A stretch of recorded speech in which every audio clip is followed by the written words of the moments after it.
Nasa kabilang linya po natin ang presidente ng Laban TNBS na walang iba kundi si Mr. Jun De Leon. Kakapanayamin natin siya tungkol sa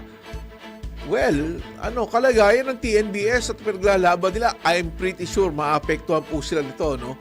Nitong fuel price increase. And aalamin natin kung ano ang mga hakbang or meron na bang hakbang na ginawa ang kanilang grupo siguraduhin kahit paano hindi sila maapektuhan masyado nitong pagtaas ng presyo ng produktong petrolyo. Nasa kabilang linya po, Mr. Jun De Leon. Magandang hapon po, Sir Jun. Magandang hapon po, Sir Bong, at magandang hapon po sa inyong taga-subaybay. So, fuel price increase. Ang diesel, 7 weeks na, going 8 weeks, no? How about you? Sa TNBS, alam ko naman, kadalasan ng mga ginagamit nyo are not all, ano? Parang mix, ano? May diesel, may gasoline din. Tama po, no? Malaking tama po ang pagtaas ng crudo at gasolina sa mga public utility vehicle, hindi lang po ang TNBS. Yes. Alam nyo, pang ilang dagdag na ng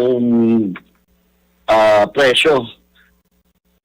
Tama. Ng gasolina at sobra po ang dagok na nararanasan ng mga kasamahan natin sa kalsada. Kaya po sa ngayon, yung pong kare-report lang po ninyo na subsidiya para sa mga public utility vehicle ay welcome po, talaga malaking tulong po yan sa ating mga super. Pero sabi nga natin, dapat meron tayong long-term na solusyon dito dahil parati naman nangyayari ito tumataas baba ang ating gasolina. Kaya kailangan ibihin ng ating gobyerno kung ano ba yung talagang solusyon dito para hindi talaga tatamaan kapag may ganitong crisis at tumataas ang gasolina at crudo. Sir Jun, alam ko pinag-uusapan nyo na sa LTFRB to yung base rate na tataasan. Natuloy na ba yun? Wala pa po ito sa TNBS. Meron po nagpetisyon ng mga kasamahan natin na TNBS na taasan 20 pesos ang base fare ng TNBS. Alam nyo, last year, nag-file tayo ng petition, tayo mismo, gawin 70 pesos ang base fare, galing sa 45 pesos ang mga sedan.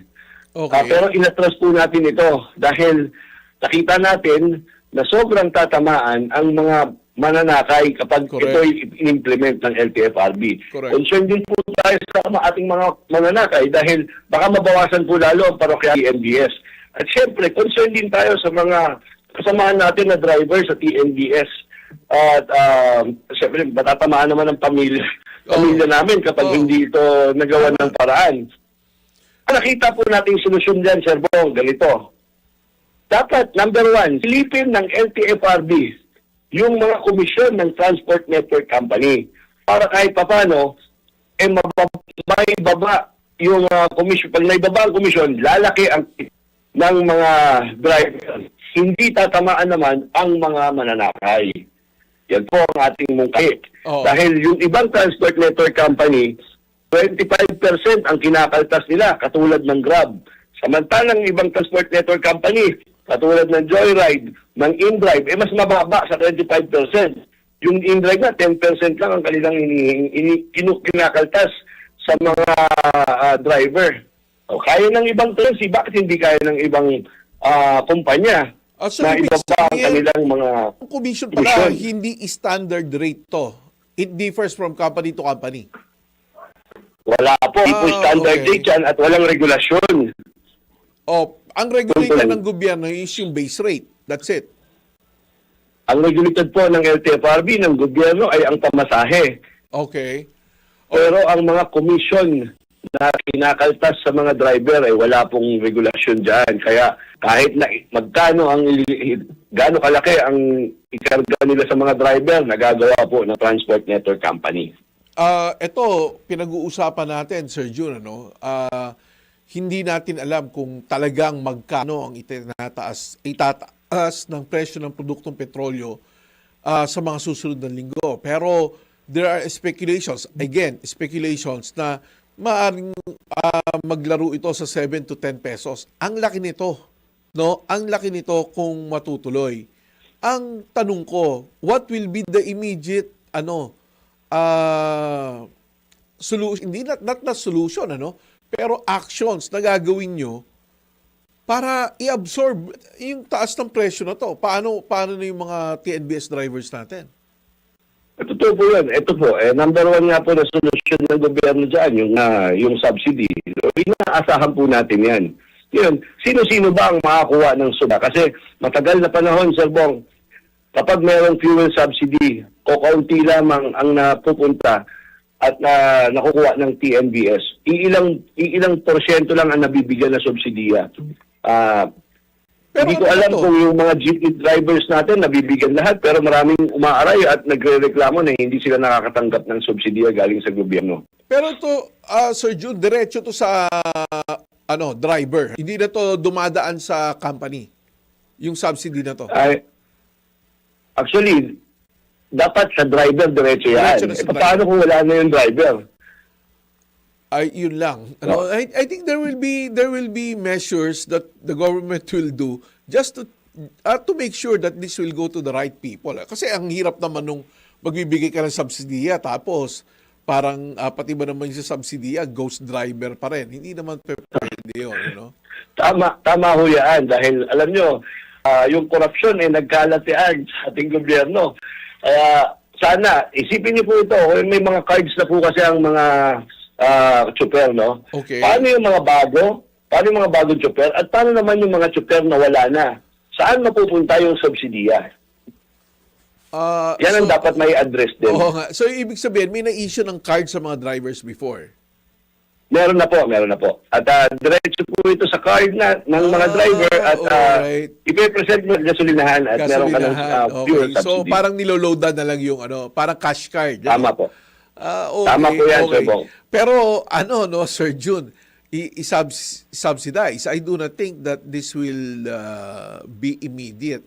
I mean, parang tumaas ng $80, bukas meron ng subsidy. I do not think that this will be immediate. I mean, there will be days that before that subsidy will come in na i-absorb nyo. Ang sa akin lang, what do you think will your drivers do? Anong diskarte ang meron ba talaga? Yung sa jeepney kasi, sasabihin nila, sir, umiikot kami ng extra rounds. No? Sa TNBS, paano ba ang diskarte dyan? Ang diskarte po dito, hindi na kami umiikot-ikot kasi. So, katulad ng mga ibang denomination, yung taxi, talagang maghahanap ka ng pasahero. Oh. Sa TNBS po, pumarada ka at mag-antay ka ng pasahero papasok sa booking. Doon, puntahan mo sa bahay kaagad at ihatid. Ganun po, para hindi nasayang ang gasolina. Minsan po, kapag talagang matraffic pa, magpapatay na ho kami ng aircon at hindi na pinaparada sa tabi, nakapatay ang makina, ang aircon, nag-aantay ng booking para makatipid man lang kahit paano. Huwag naman pag may pasahero. Siguro naman pag may pasahero. Siyempre, dapat malamig pag may pasahero na. Nakakita mga TNBS na may electric fan sa likod.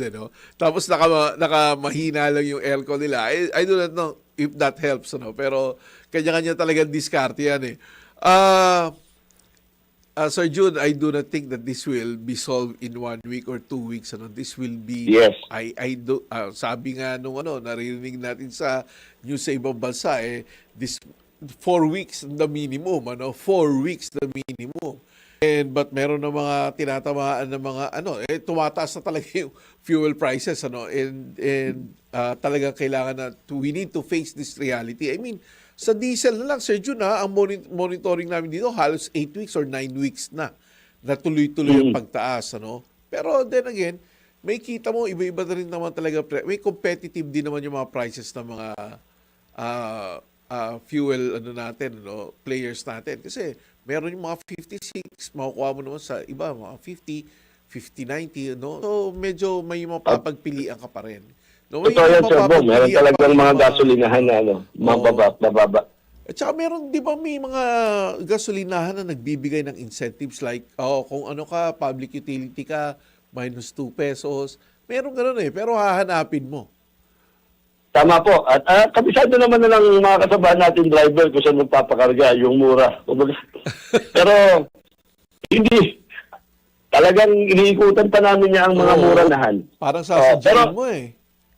Sir Bong, ito, panawagan natin sa ating gobyerno na madalas atrasado or delay ang pagpasok ng mga subsidiya, katulad ng fuel subsidy. Ito po ay emergency. Kaya baka po dumating ang fuel subsidy kung kailan mababa na yung gasolina. Ganun po eh. Dapat ngayon, mataas ang gasolina, dapat ora mismo. Meron kagad fuel subsidy, dapat ganun. Kasi actually, meron tayong iniintay na threshold na $80 per barrel bago magkakaroon ng subsidy. Pero I know, pinag-aaralan na yan bago pa tayo humantong doon sa $80 na yun. Kasi like what you've said, we cannot delay this any further. Ngayon pa lang nasasaktan na eh.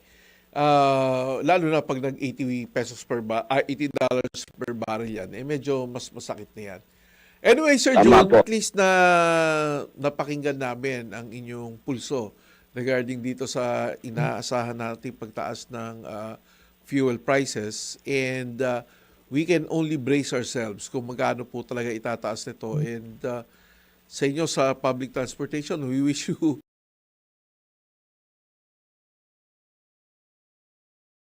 yan. Anyway, Sir June, at least na napakinggan namin ang inyong pulso regarding dito sa inaasahan nating pagtaas ng fuel prices, and we can only brace ourselves kung magkano po talaga itataas nito. And sa inyo sa public transportation, we wish you all the best. Sana hindi ganun kasakit yung pagtaas na to, pero gawa na lang muna natin ng diskarte while waiting for that subsidy to come. No, Sir June, mabuhay kayo sa TNBS. Kapit lang tayong lahat. Maraming salamat po, Sir Bong. Maraming salamat po sa inyong programa. Maraming salamat sa pagtanggap ng aming tawag. Sir June De Leon po, ang presidente ng Laban TNBS.